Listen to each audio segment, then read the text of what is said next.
Story 1. The small coastal town of Brindlewood was known for its picturesque views and charming atmosphere. But beneath the surface, there was a dark secret that few knew about. One stormy night, a young woman named Maggie was walking along the beach when she heard a haunting melody. It was so beautiful that she was drawn to it like a moth to a flame. As she got closer to the source of the music, she saw a figure in the water, a woman with long hair and a seal's tail. Maggie was shocked, but the creature seemed friendly and even beckoned her to come closer. As Maggie approached, the selkie reached out a hand, and Maggie took it. Suddenly, Maggie felt a chill run through her body, and she realized too late that the selkie had trapped her. Maggie found herself pulled into the ocean depths, unable to breathe or escape. She could see the selkie's eyes glowing in the darkness as she dragged Maggie further and further away from the shore. Maggie's screams were muffled by the water, and she knew that she was going to die. But just when Maggie thought it was all over, the selkie stopped and released her. Maggie was confused and disoriented, but she swam to the surface and gasped for air. When she looked back, she saw the selkie disappearing into the depths. After that night, Maggie was never the same. She became obsessed with the selkie and the music that had lured her in. She spent all her time on the beach, hoping to see the creature again. But each night, the selkie stayed hidden, and Maggie grew more and more desperate. One day, a group of fishermen found Maggie's lifeless body washed up on the shore. Her skin was cold and blue, and her eyes were open in terror. But what was most disturbing was the look of sheer ecstasy on her face, as though she had died happy.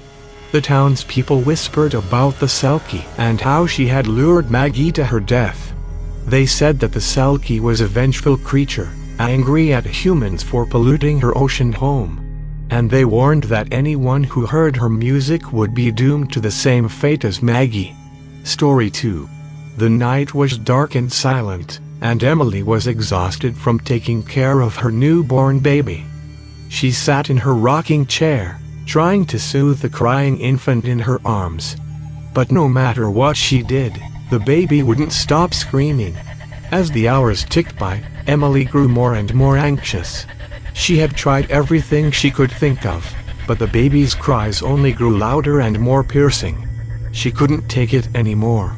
In a moment of desperation, Emily picked up her phone and searched for a solution. She stumbled upon a website that promised to help parents deal with their crying babies. There was a video tutorial that claimed to have a foolproof method for calming down even the most inconsolable infants. Without hesitation, Emily clicked on the video and watched as a woman demonstrated the technique.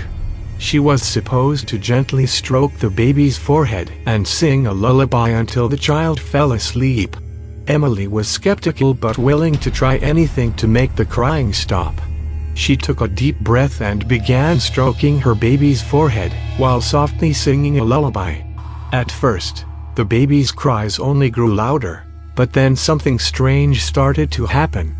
The crying became less intense, and the baby's eyes slowly closed. Emily felt relieved and overjoyed as the baby drifted off to sleep. But as she stood up to put the baby in the crib, she heard a sound that made her blood run cold.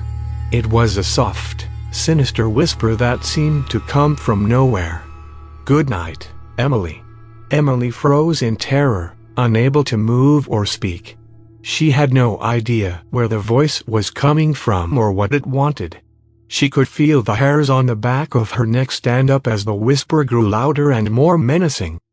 "Good night, Emily." Emily grabbed her baby and ran out of the room, desperate to escape whatever was lurking in the darkness.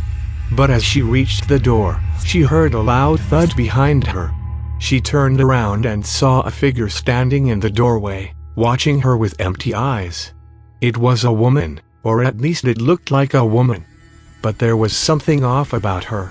Her skin was too pale, her eyes too dark, and her mouth twisted into a cruel smile.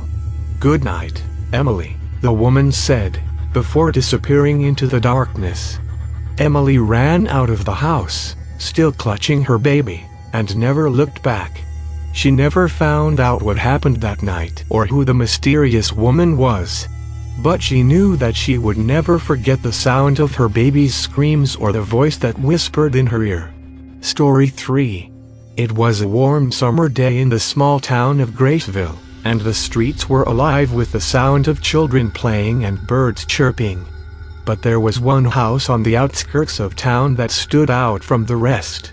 It was an old, ramshackle place with boarded-up windows and a rusted front gate. Nobody knew who lived there, but everyone had heard the rumors. The house was said to be cursed, haunted by the ghost of a man named Stanley who had died inside many years ago.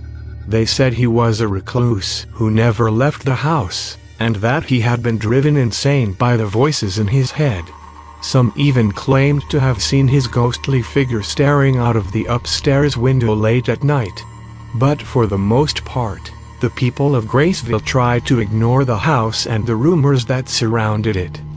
That is, until a group of teenagers decided to explore it one night. It was a dare, of course. They had all heard the stories, but nobody really believed them. They thought it would be fun to see if they could find any evidence of the supposed haunting. The teenagers crept up to the gate, which creaked loudly as they pushed it open. They made their way up the overgrown path to the front door, which was slightly ajar. As they stepped inside, the air grew thick and musty, and they could feel a sense of unease creeping over them. The interior of the house was dark and dusty, with cobwebs hanging from the ceiling and old furniture covered in sheets. They made their way through the rooms, searching for anything that might prove the house was haunted. But they found nothing. As they were about to leave, they heard a noise. It was a soft whispering sound, coming from somewhere upstairs. They looked at each other, and then slowly made their way up the stairs. At the top of the stairs, they found a door that was slightly ajar. They pushed it open, and that's when they saw him. Quiet Stanley. He was sitting in a rocking chair in the middle of the room, staring straight ahead.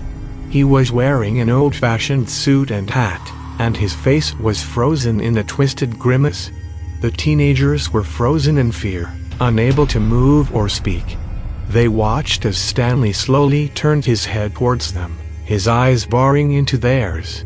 And then he started to whisper. It was a soft, rhythmic sound, like a lullaby.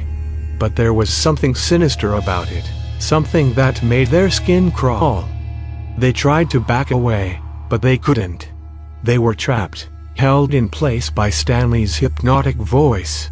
As the whispering grew louder, they felt something moving around them. They looked down and saw that the floor was covered in writhing, squirming creatures. They were black and slimy, and they seemed to be made of shadow. The creatures started to crawl up their legs, their arms, their faces. They felt cold and clammy, and they seemed to be draining the life out of them. They wanted to scream, but they couldn't. They were paralyzed by fear. And then, just as suddenly as it had started, it was over. The creatures disappeared, and Stanley's whispering faded away. The teenagers were left standing in the room, stunned and terrified. They couldn't believe what they had just witnessed. Suddenly, a cold breeze swept through the room, and they all felt a chill run down their spines. They knew they had to get out of there. As they made their way to the door, they heard a faint rustling sound behind them. They turned around and saw a figure standing in the corner of the room. It was Stanley, but he looked different now. His eyes were glowing, and his skin was pale and translucent. The teenagers screamed and ran towards the door, but it wouldn't budge. They were trapped. Stanley began to move towards them, his arms outstretched, his fingers twitching. The teenagers huddled together, knowing they were about to meet a gruesome fate. But just as Stanley was about to grab them, a blinding light filled the room. The creatures reappeared, surrounding Stanley and dragging him away, deeper into the darkness. The teenagers were left alone in the room, trembling with fear. They knew they had narrowly escaped a horrific fate. As they stumbled out of the abandoned building and into the daylight, they swore never to return to that cursed place again. But even as they walked away, they could still hear Stanley's whispers echoing in their minds, and they knew they would never forget the terror they had experienced that day. Story 4. It was a hot summer day when a group of 4 friends decided to explore the forest behind their houses. They had grown up in the small town and knew the woods like the back of their hands. They thought it would be fun to revisit the trails they had played on as kids.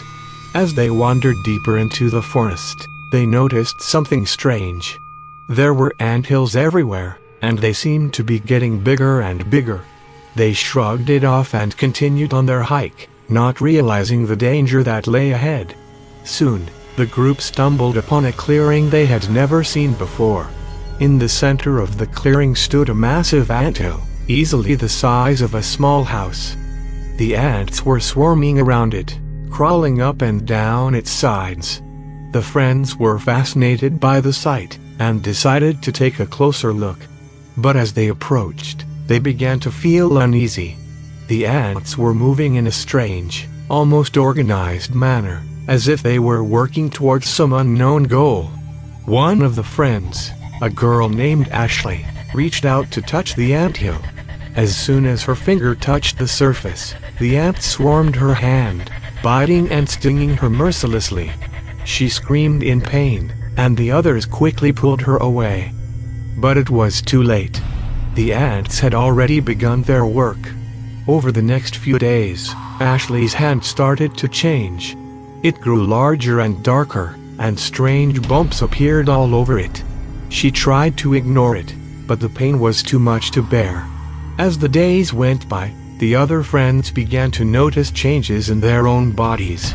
They developed rashes, welts, and strange growths. They tried to tell their parents, but nobody believed them. They were told they were just being paranoid, but they knew something was wrong. The ants were taking over their bodies, using them as hosts for their queen. The friends could feel the ants crawling under their skin, burrowing into their flesh. They were terrified, but there was nothing they could do. The ants had taken over their minds too. They could hear the queen's voice in their heads, commanding them to do unspeakable things. They became violent, attacking anyone who came too close to them. The people in the town started to notice, and soon the friends were branded as dangerous and insane. They were forced to flee into the forest, where the ants had taken over completely. The anthills had grown to immense proportions, and the forest was alive with the sound of millions of ants. The friends were surrounded, trapped in a living nightmare. As the days turned into weeks, the friends slowly lost their humanity. They became part of the colony, no longer able to resist the queen's commands. They knew they were doomed, but they couldn't stop themselves. And then, one day, the queen died.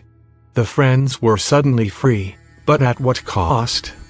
They were no longer human, no longer even alive in the traditional sense. They were simply vessels for the ants, living in a perpetual state of torment. The people in the town never saw them again, but some claim they can still hear the sound of millions of ants crawling in the forest at night.